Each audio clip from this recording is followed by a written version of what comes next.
आप देख रहे हैं हेडलाइंस 24 में कच्चा चिट्ठा। मैं आपके साथ जफरुल हसन सिद्दीकी। कच्चा चिट्ठा में आज देखते हैं कि बीबीसी की कुंभ में 1 लाख से ज़्यादा लोगों के कोविड टेस्ट की कथित झूठी रिपोर्ट का पूरा क्या मामला है। कुंभ के दौरान इस साल 1 से 30 अप्रैल के बीच हरिद्वार की 2 निजी लैब में 1 लाख से अधिक कोविड टेस्ट रिपोर्ट के झूठे पाए जाने के संदेह के बाद इस पूरे मामले की जांच जारी है। एक तरफ जहां ये एक बड़े आर्थिक घोटाले की तरफ इशारा है, वहीं इस पूरे मामले में लोगों को झूठी कोविड रिपोर्ट देकर बड़ा जोखिम भी मोल लिया गया है। कुंभ के दौरान हरिद्वार में बड़ी संख्या में श्रद्धालुओं के झूठे टेस्ट कर उन्हें निगेटिव रिपोर्ट दी गई। गौरतलब है कि इस दौरान हरिद्वार की पॉजिटिविटी दर प्रदेश की बाकी जिलों की अपेक्षा काफ़ी कम बताई गई। इस पूरे मामले में अब नैनीताल हाईकोर्ट में एक जनहित याचिका दाखिल की गई है और जांच की मांग की गई है। आइए देखते हैं क्या है पूरा मामला।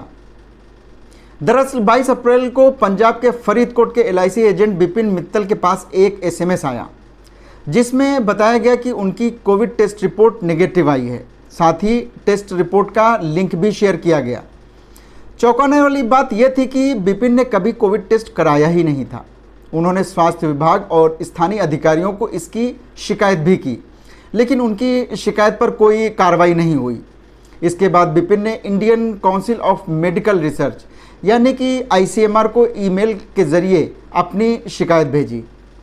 ICMR ने अपनी जांच में पाया कि बिपिन का कोविड सैंपल हरिद्वार में लिया गया था। उत्तराखंड के स्वास्थ्य विभाग को मामले की जांच सौंप दी गई। स्वास्थ्य सचिव अमित नेगी ने मामले की शुरुआती जांच कराई, जिससे पता चला कि अकेले बिपिन मित्तल ही नहीं बल्कि ऐसे 1 लाख फर्जी कोविड टेस्ट किए गए हैं। एक ही मकान नंबर और एक ही मोबाइल नंबर पर 50 से 60 तक फर्जी रिपोर्ट तैयार की गई थी। निजी लैब की झूठी कोरोना रिपोर्ट के मामले की जांच हरिद्वार के मुख्य विकास अधिकारी सौरभ गहरवार की अध्यक्षता में 3 सदस्यीय समिति कर रही है। सौरभ बताते हैं कि 15 दिन के भीतर वो अपनी रिपोर्ट भी सौंप देंगे। लेकिन सवाल यह है कि क्या जिले के सभी 22 निजी लैब की जांच की जाएगी? साथ ही सरकारी लैब भी क्या जांच के दायरे में होंगे? सौरभ जांच पूरी होने तक इस मामले से जुड़े सवालों का जवाब देने से इनकार करते हैं। उत्तराखंड में निजी लैब को एक एंटीजन टेस्ट पर सरकार की तरफ से 300 रुपये मिलते हैं, यानी कि 1 लाख टेस्ट पर 3 करोड़ रुपए। हरिद्वार के अपर मुख्य चिकित्सा अधिकारी और कोविड टेस्टिंग के प्रभारी डॉक्टर विनोद टामटा बताते हैं कि निजी लैब को एक एंटीजन टेस्ट पर 300 रुपये देने का अनुबंध है, लेकिन जिले के टेस्टिंग प्रभारी होने के बाद भी कोविड टेस्ट की झूठी रिपोर्ट पर प्रतिक्रिया देने से वे इनकार करते हैं।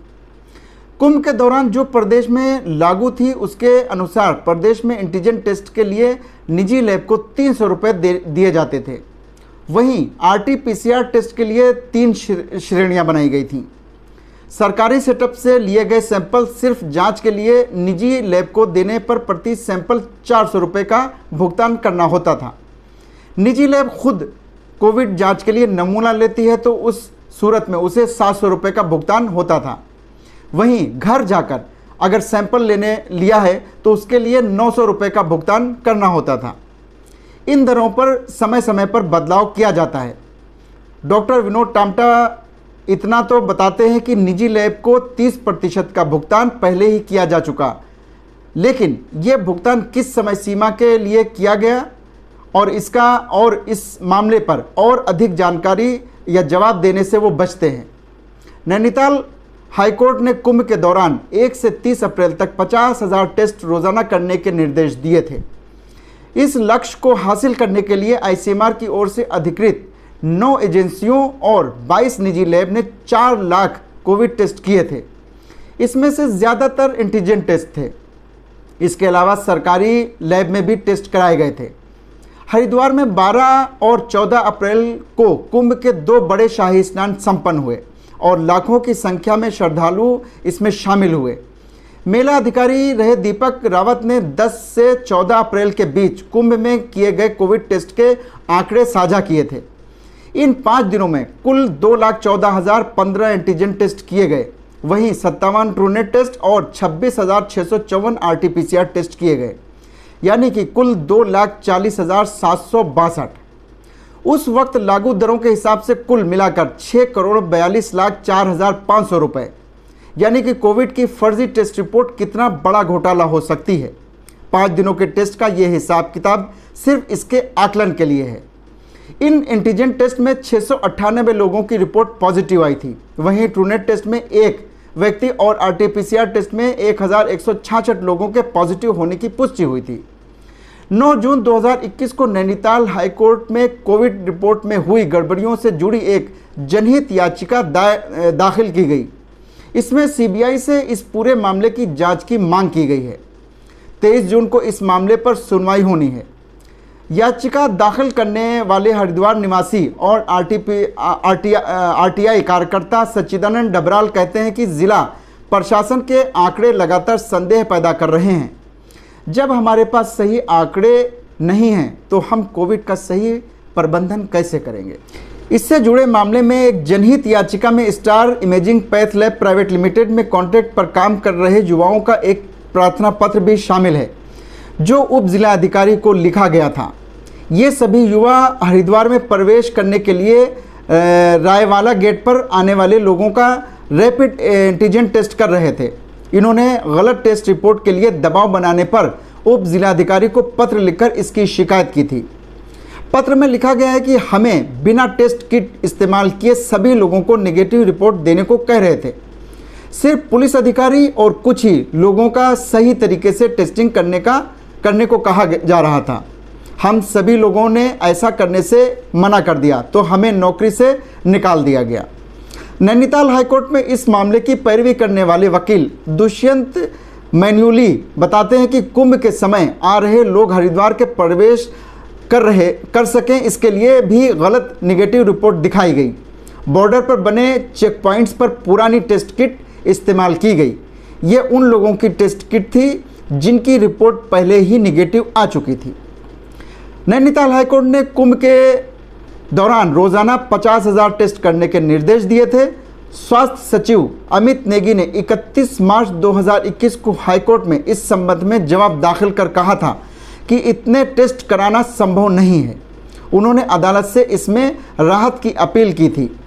14 अप्रैल को बैसाखी का हुए शाही स्नान संपन्न के मेले में प्रशासन ने मीडिया ब्रीफिंग की थी। इसमें मेला अधिकारी दीपक रावत, IG मेला संजय गुंजियाल समेत अन्य अधिकारी शामिल थे। इस दौरान मीडिया को बताया गया कि जिला स्वास्थ्य विभाग और मेले से जुड़ी अन्य एजेंसियों के माध्यम से रोजाना तकरीबन 50,000 टेस्ट हो रहे हैं। ये जोखिम भरा झूठ भी है। कोविड टेस्ट को लेकर किया गया हेरफेर आर्थिक घोटाले के साथ मेले में शामिल लोगों के लिए जानलेवा भी साबित हुआ। कुंभ के आयोजन के बाद उत्तराखंड में कोरोना संक्रमण का ग्राफ तेजी से ऊपर चढ़ा। देश के दूसरे हिस्सों में भी कोरोना के मामलों में तेजी आई। इसमें से ऐसे कई मामले थे जिनमें लोग कुंभ मेले से अपने घरों को लौटे थे। SDC फाउंडेशन के अनूप नौटियाल कहते हैं कि राज्य की तुलना में हरिद्वार में लगातार कम पॉजिटिविटी दर के बावजूद हरिद्वार जिला प्रशासन ने इस पर आंखें मूंदे रखी। कुंभ मेला क्षेत्र के कोविड टेस्ट का डाटा भी सार्वजनिक तौर पर साझा नहीं किया गया। वो कहते हैं कुंभ मेले के दौरान सभी सरकारी निजी लैब के कोविड टेस्ट रिपोर्ट की न्यायिक जांच होनी चाहिए और ये जांच राज्य सरकार की एजेंसी से नहीं कराई जानी चाहिए। साथ ही राज्य का डाटा नए सिरे से तैयार किया जाना चाहिए। मैं आपके साथ जफुल हसन सिद्दीकी। अगर आपको हमारा ये वीडियो पसंद आया हो तो इसे लाइक और शेयर ज़रूर करें और चैनल को सब्सक्राइब करना ना भूलें ताकि हम आपको रखें देश और दुनिया की ताज़ा तरीन खबरों के साथ बाखबर। तो देखते रहिए हेडलाइंस 24 सच के साथ।